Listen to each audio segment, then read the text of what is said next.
মুখ্যমন্ত্রী আজকে একটা বক্তব্য রেখেছেন যে প্রাইভেট মেডিকেল কলেজে ধর্ষণ হয়েছে, তাই ওনার কোনো দায়িত্ব নেই। আমি যে ওনাকে কোন ভাষায় নিন্দা জানাবো, কোন ভাষায় ঘৃণা জানাবো, সেই ভাষাটা আমি এখনো খুঁজে পাচ্ছি। বাংলার মানুষ নিশ্চয়ই খুঁজছেন। উনি বিষ্ণু দেবকে বিষ্ণু মাতা বানিয়েছিলেন, কিন্তু একজন নারী হিসেবে, একজন মেয়ে হিসেবে বাংলার অগ্নিকন্যা ছিলেন। কন্যা তো ছিলেন, অগ্নি নাই থাকুক, আজকেও জ্বালাচ্ছেন।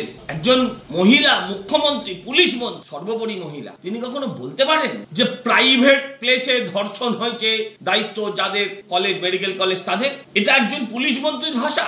এটা একজন বাংলার মা, বাংলার বোন, যারা মা মাটি মানুষের স্লোগান দেয়, তাদের ভাষা হতে পারে?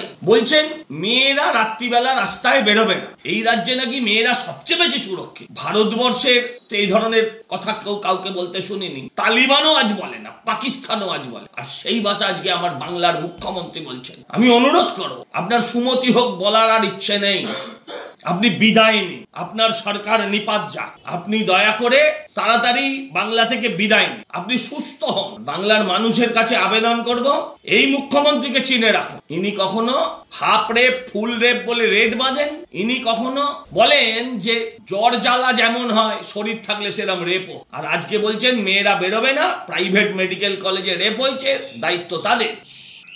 এহেন মুখ্যমন্ত্রীকে বাংলার মানুষ চিনে রাখুক। বিশ্ব ব্রহ্মাণ্ডে এই ধরনের মুখ্যমন্ত্রী আর কখন পাওয়া যাবে বলে আমার মনে হয় না। তাই বলি, এনাকে যত তাড়াতাড়ি সম্ভব এর বিদায়ের ব্যবস্থা বাংলার মা বোনেরাই করবে।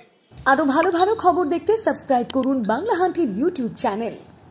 বাংলা হান্টের আরো খবর দেখতে নজর রাখুন। বাংলা খবর মানেই বাংলা হান্ট।